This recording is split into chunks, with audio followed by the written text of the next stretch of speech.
We humans have been on the Earth for more than 1 million years. But civilization, life in cities, has come about only in the last 5,000.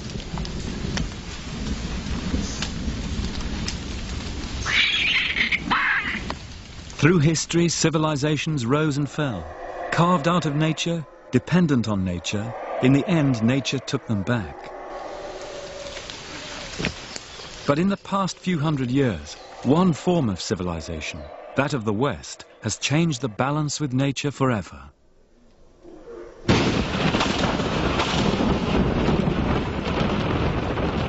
And now, it is civilization itself which has become the central problem of our planet. To understand why, we must look afresh at how we see history.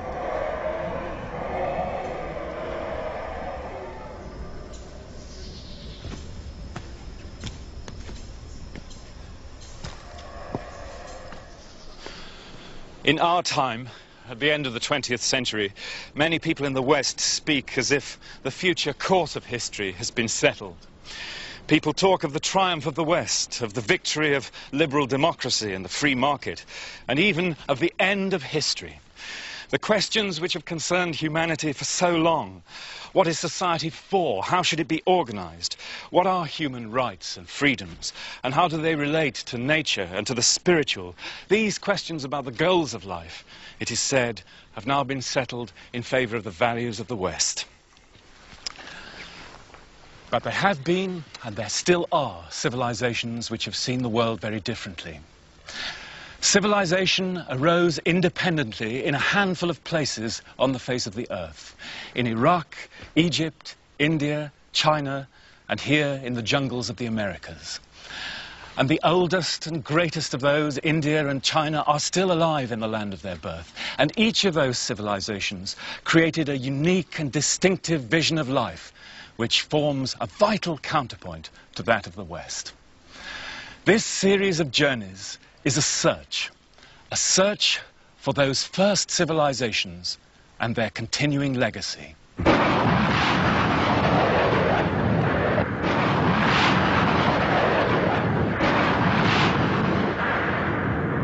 It's through such images that the West has come to know Iraq. To most of us, its history and culture were a blank before 1991. Yet by terrible irony, when the Western powers came to make war here in Iraq, they were returning to the very source of their own civilization.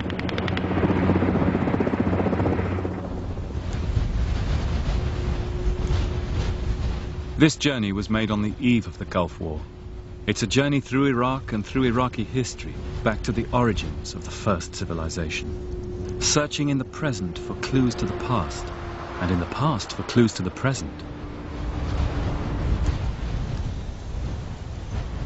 Civilization means life in cities. It means large populations with great ceremonial buildings. It means writing. And all these things are found for the first time on Earth, here in this ferocious landscape of South Iraq, Old Sumer. Here was the first law, the first science, the first war. And now, what remains is a stark warning to our pride in the human achievement. For this is all that's left of the world's first cities.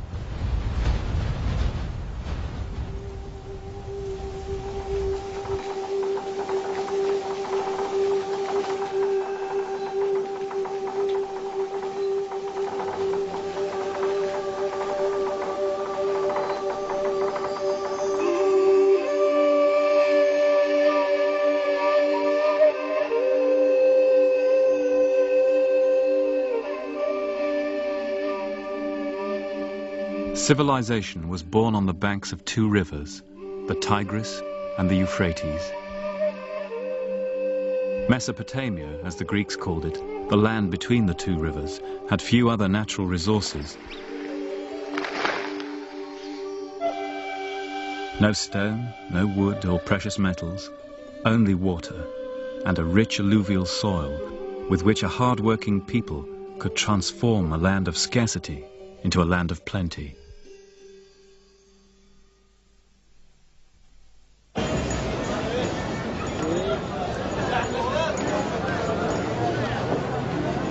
And the other great resource of Iraq was its people. Iraqis are a mixture of Arabs, Kurds, Turks, Persians, whose ancestry goes back to the mysterious people who created the first civilization, the Sumerians. Their character today is still the same as in their ancient proverbs: long-suffering, resilient, hard-bitten, pessimistic. Heirs to a brilliant but terrible history, repeatedly conquered by their neighbors, or brutalized by rapacious military regimes whose conception of justice was an iron fist in the land where law was first devised. Not surprisingly, they were a people who pondered deeply the meaning of life.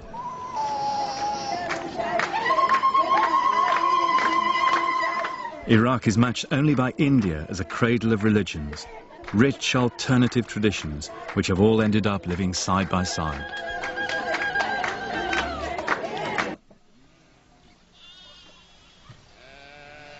The history of Iraq, then, is rich in splendors and sorrows, the most gifted of civilizations and yet the most tragic, the first attempt by humankind to bring people together in organized societies with a measure of happiness.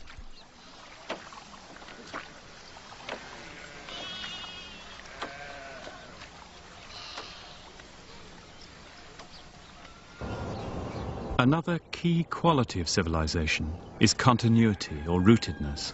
The old towns of Iraq are the oldest continuously inhabited on Earth.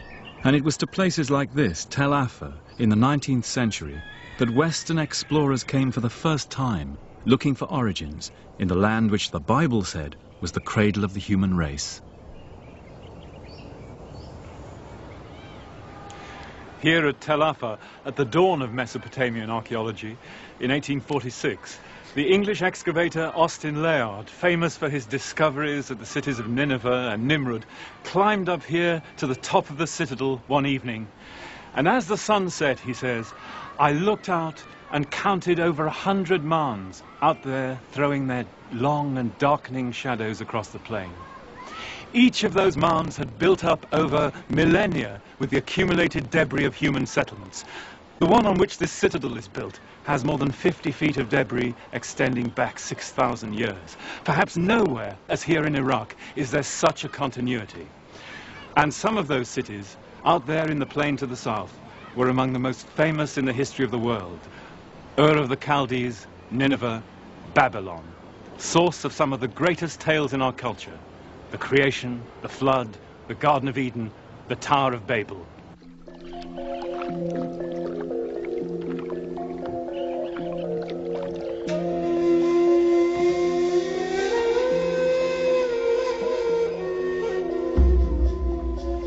Those stories all come from the magical landscape of Iraq's deep south. Here, on the edge of the great alluvial plain of Sumer, is a wild and beautiful marshland where the Tigris and Euphrates meet. This was the biblical Garden of Eden.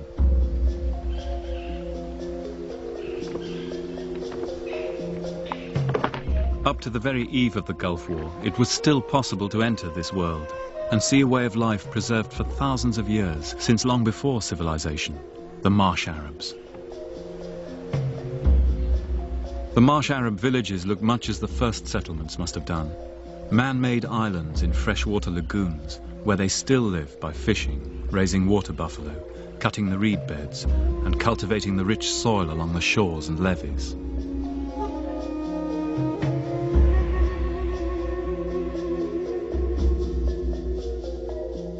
Their reed houses, some nearly 100 feet long, are still built in the same fashion as was depicted 5,000 years ago in the art of Sumer.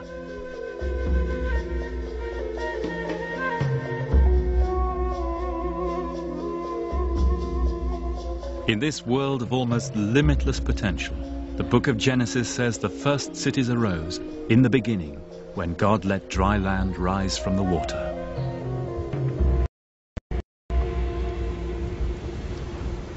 And in the beginning, said the Sumerian myths, was Eridu.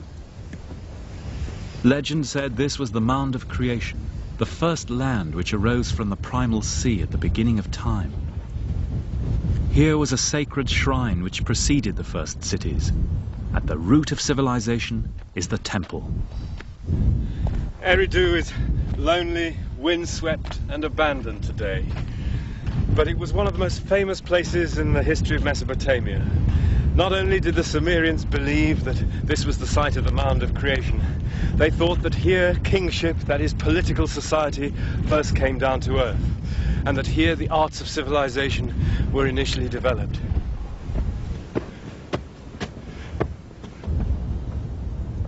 It originally stood on a great sea of fresh water stretching out to the south, the Apsu. And the great temple here, the most famous shrine in Sumer, was named after it, Apsu, named after that primeval ocean of sweet water out of which all human life and all natural life came, so they believed. And in fact, when the archaeologists dug deep into the temple hill, they discovered, around the time of 5000 BC, a little sand mound surrounded by a reed fence with a tiny chapel on it, marking the site of that mound of creation. Hard as it may seem in this blasted landscape, but we're in the area of the original Garden of Eden. For what the Bible calls paradise, Eden was simply the Sumerian word Eden, the wild grassland of the south, the natural landscape before the arrival of the city. And picking over the debris of paradise, it's hard not to see the psychological truth of the Bible story, that the very beginning of our ascent to civilization was also the fall, when we tasted the fateful fruit of the tree of knowledge, the means by which we would become masters of the earth, and yet eventually gain the power to destroy it and ourselves. Truly a devil's bargain. Sumerian myths also tell how the arts of civilization which originated here in Eridu would bring both joy and sorrow. This, they believed, was what the gods passed on from here to future ages through the first true city on earth, Uruk.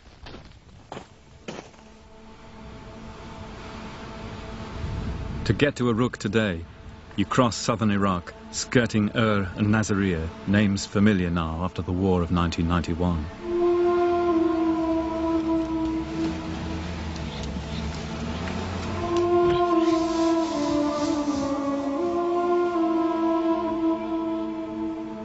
Then you enter a lunar landscape, a wasteland swept by gales of sand. Immense mounds loom out of the haze in a furnace heat. It's 135 degrees out here in the summer.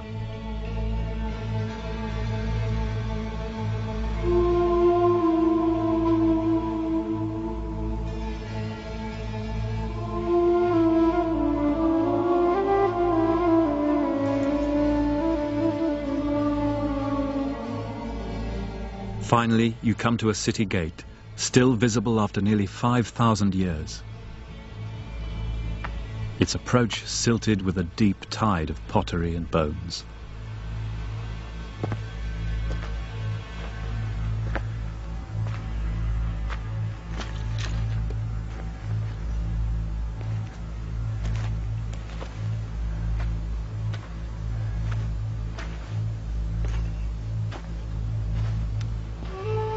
And what feelings of anticipation any city dweller of our planet in the late 20th century would experience, arriving at the place which more than any other has shaped our modern world, both in its triumphs and in its disasters. The first Westerner to stand here in modern times, the Englishman William Loftus in 1849, was simply astounded. "Of all the desolate sights I ever beheld," he said, "that of Uruk incomparably surpasses all." Still 50 feet high, the line of eroded walls curves round to the horizon. In the center of the city are the ruins of a great stepped tower, a ziggurat, on which had stood the temple of the city's goddess, Inanna, whom we know as Ishtar.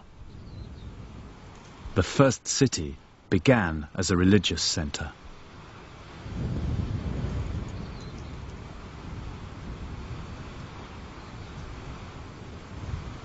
Standing on top of the goddess's ziggurat here in Uruk, you can get a real idea of the vast extent of this site, with a circuit of walls of more than 6 miles. Archaeology can show that these walls were built at the end of a period of extraordinary expansion when Uruk increased 4 times in size in just a few generations. Presumably then, thousands or even tens of thousands of people were moving in from the countryside to this new city life. And there are parallels for this kind of change from rural to urban life in Europe, for example, in England during the Industrial Revolution.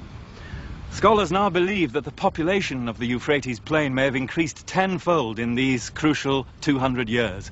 And to parallel that, you'd have to look at Mexico City today, doubling its size in 20 or 30 years. The effect of such growth was shattering. As far as the eye can see, this salt-encrusted plain was once big wheat country, with grain yields as high as the Midwest and Canada. But the need for more land, more intensive cultivation to feed an ever-growing population, eventually devastated the landscape. We know now that civilization inevitably destroys the environment, but they discovered it here for the first time. The question was the same for them as it is for us today: how to balance the fertility of the earth against the voracious demands of the city. The watchman at Uruk, Muha Abu Gumar, lives out here with his family.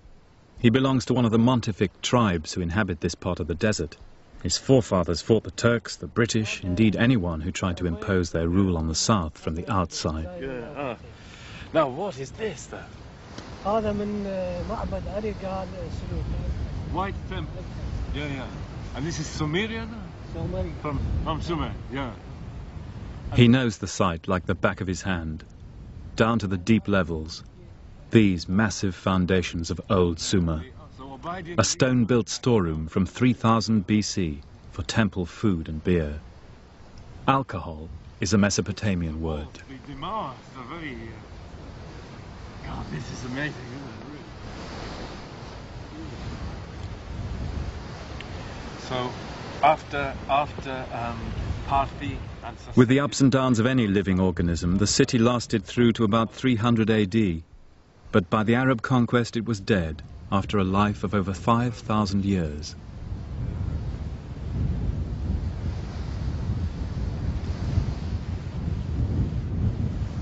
It's a salutary experience walking these weathered gullies, littered with testimony to the long ascent of man, if such it is.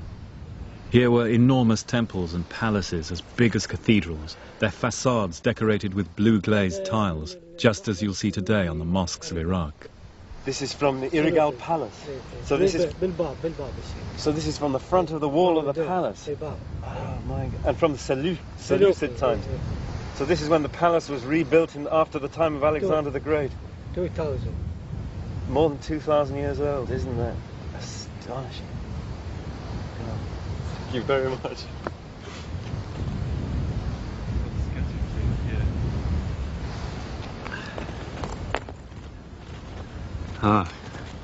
هذا عصر العبيد تاريخه 6000 سنة قبل الميلاد. So this is Obeid. Obeid. So 6,000 years. 6,000. And this? But what is this here? What is this, Mr. Muha? عملة بارتية. It's money. It's a coin money, فلوس. of the Parthians. بارتية. So this is from Uruk in the time of the Roman Empire. Yeah. And this, I think I recognize. And from the deep past, hints of the enigmatic beginnings we saw at Eridu. Sumerian pottery, wheel-turned pottery, for the wheel is found here for the first time in history, along with so many other great inventions we still live our lives by today. Here was the first astronomy, the first literature, the first school, the first map of the world. Here they first thought of dividing time and space in multiples of 60, so that even now, whenever we look at a watch, we're still in their debt.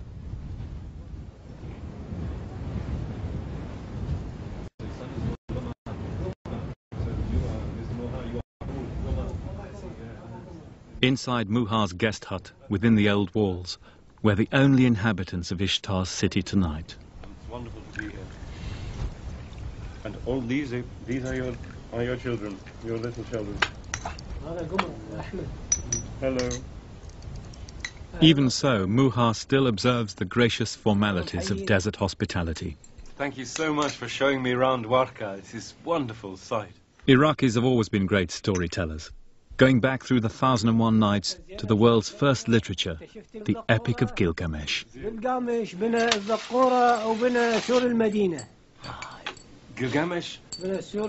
the walls. Yeah. Gilgamesh built the walls. King of Uruk, first and best of heroes. His was the original tale of the flood and the great ark, known today to almost every child across the world. His last adventure was the futile quest for everlasting life, model for all searches from the Odyssey to the Holy Grail, Star Wars and Indiana Jones. And we know his story because of writing. Writing is first found in the world here in Uruk, maybe invented in this city by some unknown genius not long before 3000 BC. Without writing, there could be no civilization. And it was through writing that we humans found a kind of immortality, passing on our memory to posterity, so that even now we can go back with them, as they would say, to a far-off day, on a far-off night, in a far-off time, in Uruk, as the scribe writes, Gilgamesh, what you seek you will never find. For when the gods created man, they let death be his lot. Eternal life they withheld. Let your every day be full of joy. Love the child that holds your hand. Let your wife delight in your embrace. For these alone are the concerns of humanity.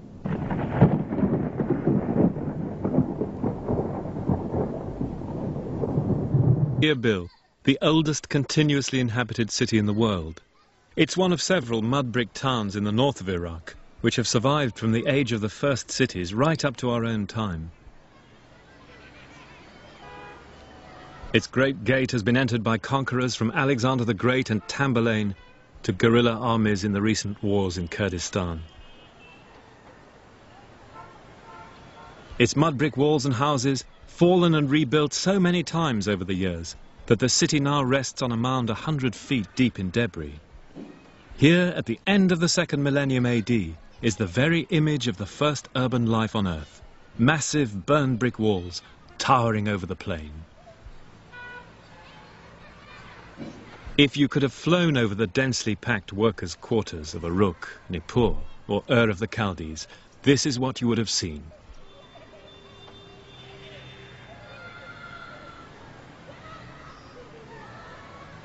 And within the walls of Erbil, we can still get an idea of how people lived and how society was organized in those first cities of old Sumer. For here the past literally is still alive. Inside the old citadel at Erbil, you find yourself in a maze of narrow lanes and alleyways fanning out from the main gate. And although the mud brick houses on either side have been rebuilt and destroyed countless times over the generations, the pattern of the streets is still essentially the same.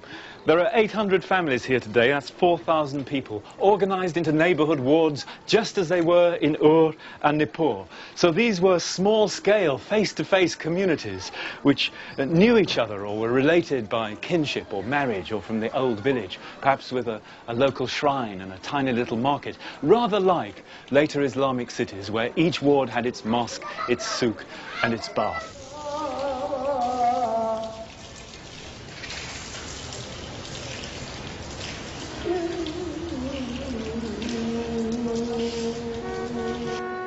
In ancient times, the soul of the Mesopotamian town was the temple. Towering over the mud-brick streets, a visible assurance to the townspeople that God was among them. It's still like that today.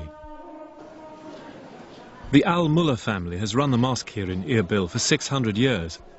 In just the same fashion in ancient cities like Uruk or Nippur, single families can be traced over many generations running the main temples.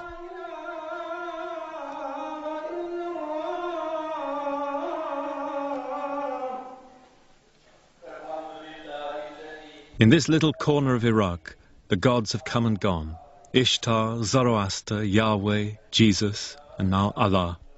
But the ritual of worship itself has remained.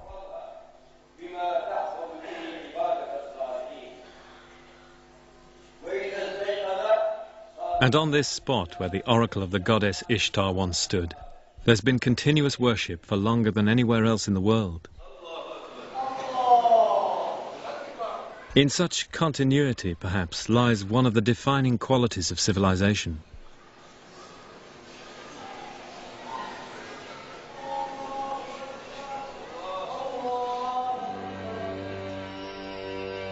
Civilization was a great achievement, and the Sumerians were justly proud of it. They loved city life and the luxuries it afforded. But at heart they were a pessimistic people who knew how fragile human achievement could be. On the famous standard from the golden age of the city of Ur, images of war and peace are mysteriously juxtaposed. One of the great Sumerian myths tells how the goddess Inanna brought the arts of civilization from the god of wisdom, Enki of Eridu, like Pandora's box. Here were the delights of society, exquisite craftsmanship, beautiful clothes, the arts of sex and music. But civilization has a darker side, said Enki, which has to be accepted along with the good. There was the art of being mighty, the art of being kind, the art of straightforwardness, the art of deceit, the art of kingship, justice, and the enduring crown. The resounding note of a musical instrument, rejoicing of the heart, the kindling of strife, the plundering of cities, the setting up of lamentation, fear, pity, terror. All this is civilization, said the god of wisdom. All this I give you, and you must take it all with no argument, and once taken, you cannot give it back. In around 2000 BC, signs of foreboding swept Sumer.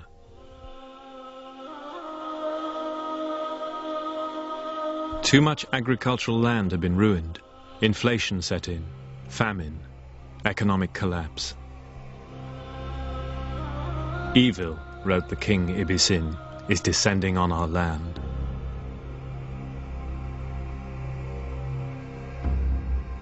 Then all the cities of Sumer were smashed by a coalition of ancient enemies from Iran and the desert. Ur is destroyed. Bitter is its lament.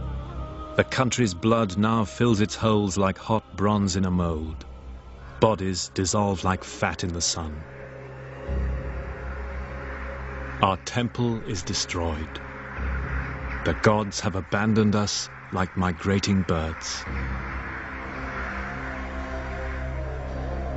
Smoke lies on our city like a shroud.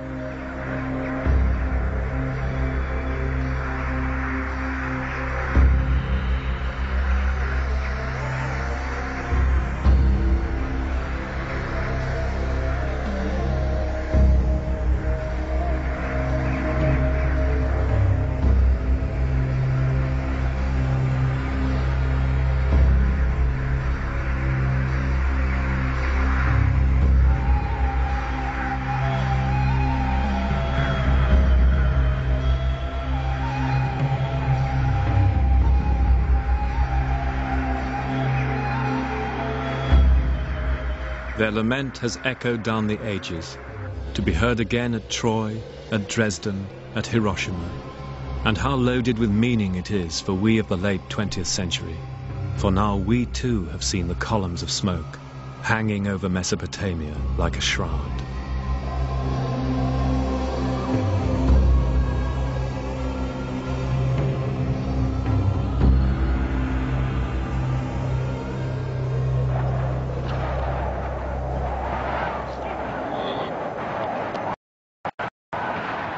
The people of Sumer would sing laments for their sacked cities for 2,000 years. Meanwhile, refugees fled Iraq on the caravan routes across the western desert, images evoking those of our own time. City dwellers become as one with nomads who'd never known a city. Among them, the Bible says, was a citizen of Ur, now revered by half the world, Abraham.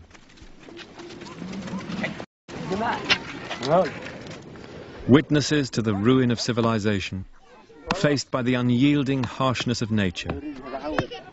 Cast out of Eden, for such people perhaps the old gods had failed.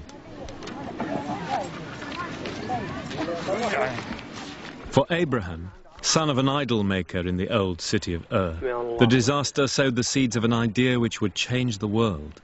An idea of stark simplicity, a single God, God the Father.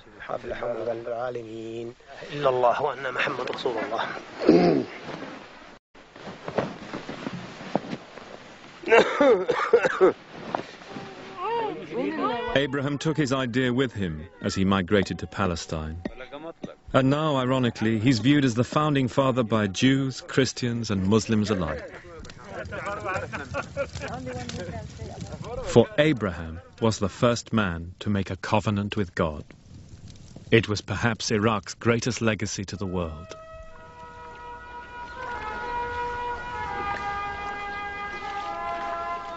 In the 7th century AD, Arab armies bearing the new faith of Islam swept into Mesopotamia, here at the cliff which gave the land its name, Al-Iraq. The coming of Islam to the land of Abraham was, in a sense, a homecoming, culmination of a long trend in the spiritual life of the Near East.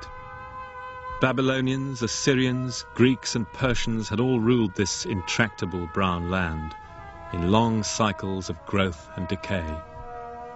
And gradually, through the triumphs and disasters, the people had come to view God with an attitude of unquestioning submission. And so the way was paved for the coming of Islam to the cliff which gave the land its name, Al-Iraq.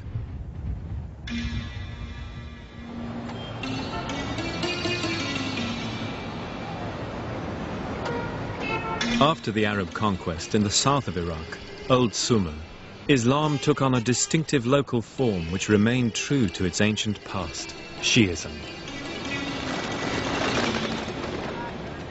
In the sacred city of Karbala, the Shiites carried the ancient Sumerian tradition of lamentation close to their hearts, as no other faith has done.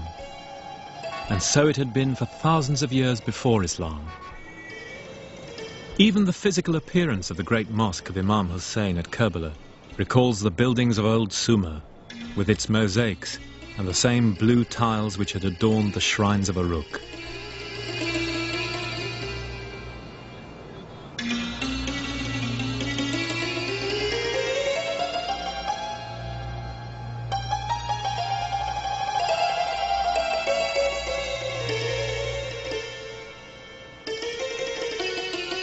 A true temple, as the Sumerians would have said, shining like a rainbow in the bright sun.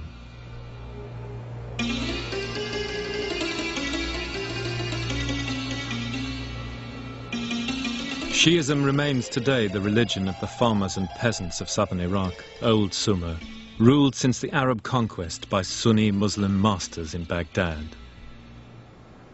In 1991, at the end of the Gulf War, Karbala was devastated as the Shiites rose again against their overlords.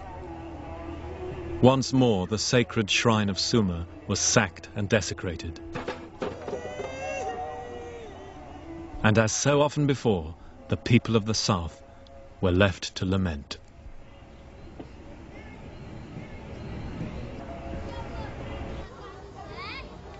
With such a tragic and turbulent history, it's amazing that so many different sects have managed to survive and flourish here.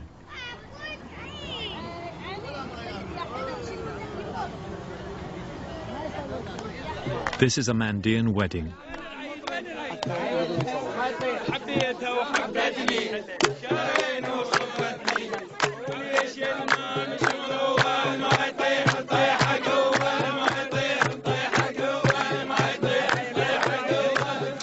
The Mandeans are an astonishing survival of ancient Mesopotamian religious traditions.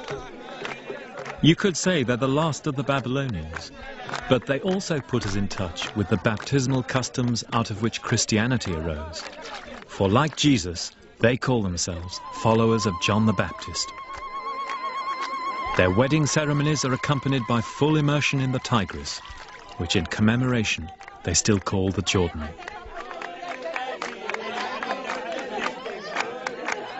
This is perhaps as near as we can get today to the culture in which Jesus lived.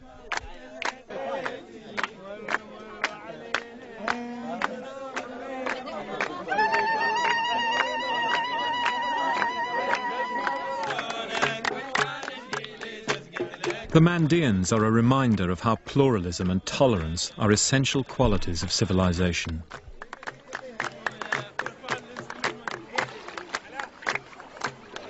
A reminder, too, of how ordinary Iraqi people, despite the catastrophes of their history, have preserved tenaciously the things they hold dear.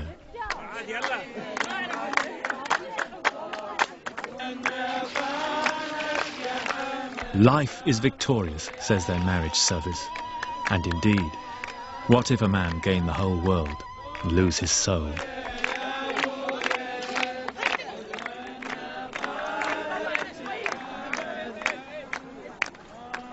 Baghdad had been founded by the Arab conquerors of Iraq in the 8th century. It became the greatest cultural center in the world, the richest city on earth, it was said. Little survives of that time today. Successive destructions of Baghdad have seen to that. But in the center of the old city is the mosque of its patron saint, Abd al-Gaylani.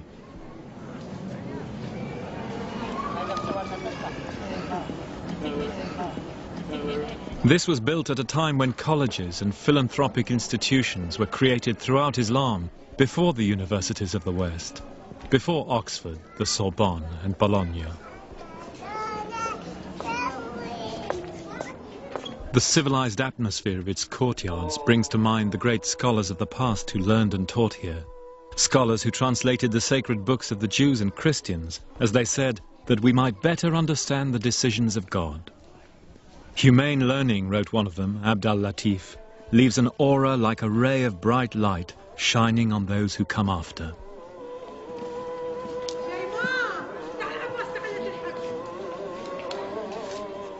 And inside the shrine, you're reminded again of the old customs of Mesopotamian worship in the glittering Holy of Holies, whose magnificence distantly reflects something of that old pre-Islamic world.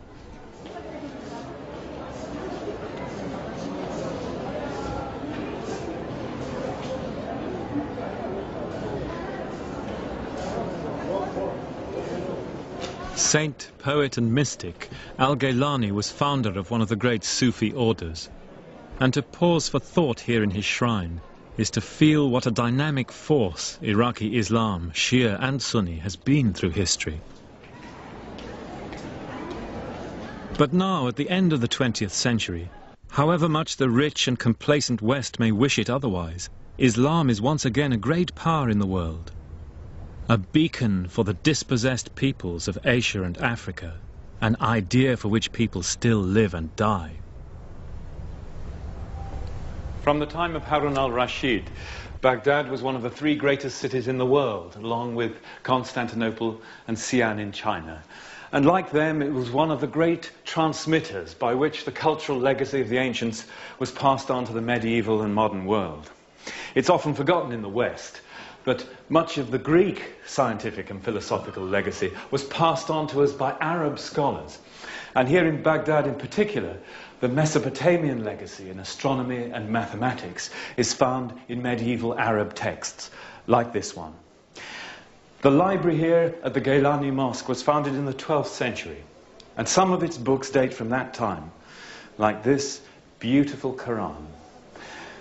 But it was one of the great tragedies in the history of Iraq that this period of high culture in Baghdad was cut short by the devastating Mongol attack of 1258, when the city was totally destroyed. And in the aftermath, one of the survivors left this poignant note. I recovered this book from the river Tigris, where it was thrown by the Mongols.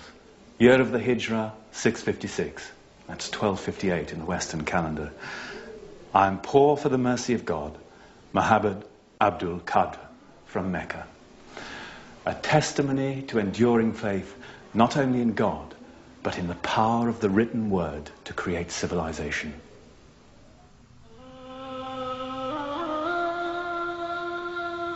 You ask me, wrote a contemporary, about the sack of Baghdad. It was so horrible there are no words to describe it. I wish I'd died earlier and not seen how the fools destroyed these treasures of knowledge and learning. I thought I understood the world, But this Holocaust is so strange and pointless that I'm struck dumb. The revolution of time and its decisions have defeated reason and knowledge.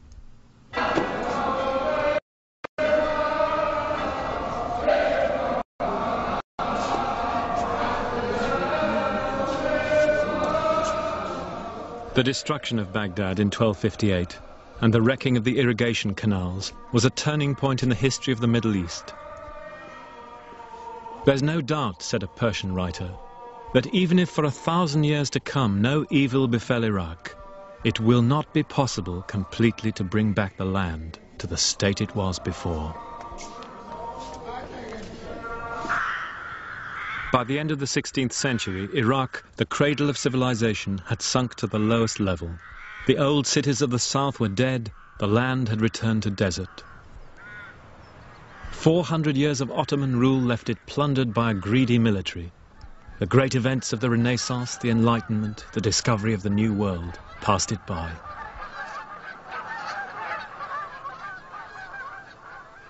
Up here in the north, though, the old traditions of urban life hung on. This is Mosul.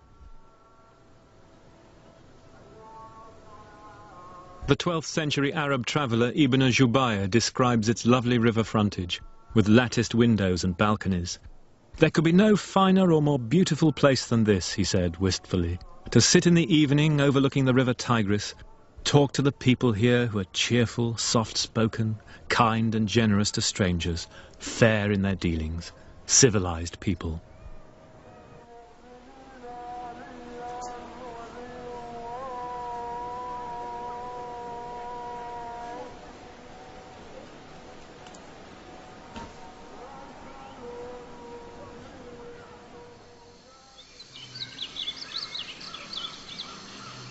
Out to the north of Mosul, in one of the loveliest spots in Iraq, the amazing religious life of the country has one more surprise. Our journey, which started in the Garden of Eden, has brought us finally to the domain of the Prince of Darkness, Satan himself. This is the shrine of the Yazidis.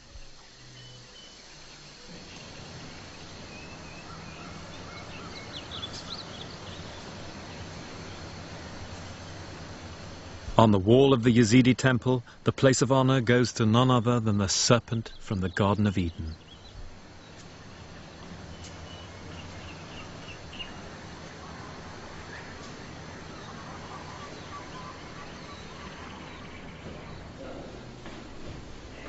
Once unfairly branded as devil worshippers, the Yazidis believe that the real power in the world is Satan. It's Satan who dispenses good and evil, sickness and health, and so he needs careful and regular propitiation. Keeping a weather eye on the active presence of evil in the world, in their own way the Yazidis have come to terms with the devil's bargain of Iraqi history.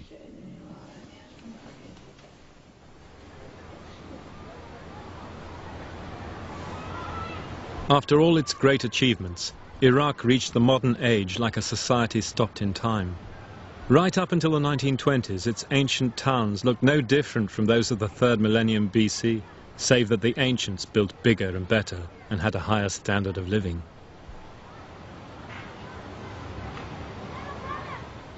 Oil would change all that, the second largest reserves in the world.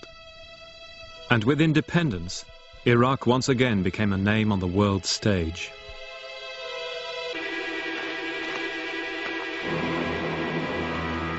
The final step of this new order was to restore the most potent symbol of that ancient past, Babylon itself.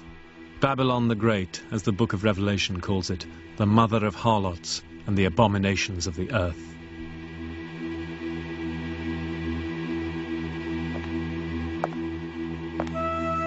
Even during the height of the war with Iran, this colossal project went ahead, rearing up palace walls with armies of guest workers from Egypt and Sudan, where Jewish captives had labored on the original.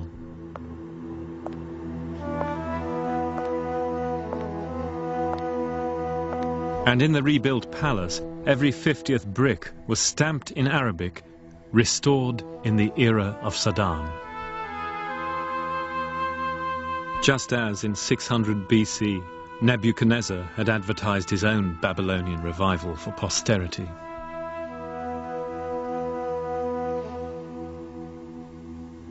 The message to the world from the late 20th century rulers of Iraq was simple. Mesopotamia, they said, had emerged once again from the darkness to become a bright light of civilization. But civilization consists not in walls of brick and stone, but in the ideals created within them, in the humane goals of life pursued by the predecessors who attempted to moderate naked power, as the Sumerians said, to cause justice to prevail in the land, that the strong may not oppress the weak.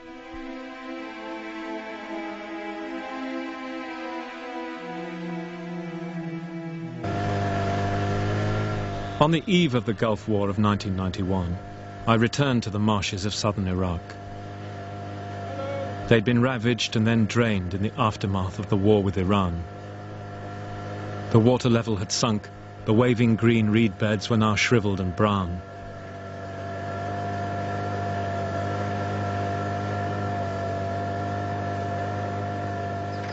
Once upon a time, said an ancient poet, Sumer, the great land of divine laws, had all that was needed for life.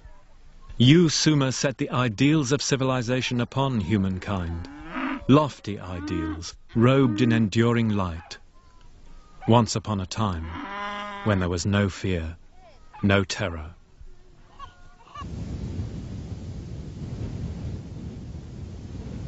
In 1991, a new war was fought in this desert where the first civilization arose, close to the ruins of the first city, Uruk. Another war fought over the natural resources of the earth on which we all depend. Another war supposedly for civilization against barbarism. It is as if history has come not to its end, but back to its starting point.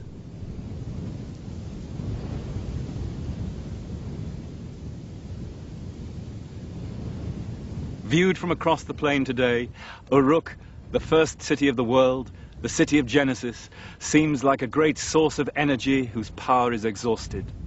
The wheel of history has turned full circle here, back to the conditions which held in the beginning, before the Sumerians patiently labored to turn this monochrome landscape into emerald green fields stretching as far as the eye can see, before they sailed their gaily festooned boats up the old track of the Euphrates from Nippur to rejoice in the spring festivals of the great goddess.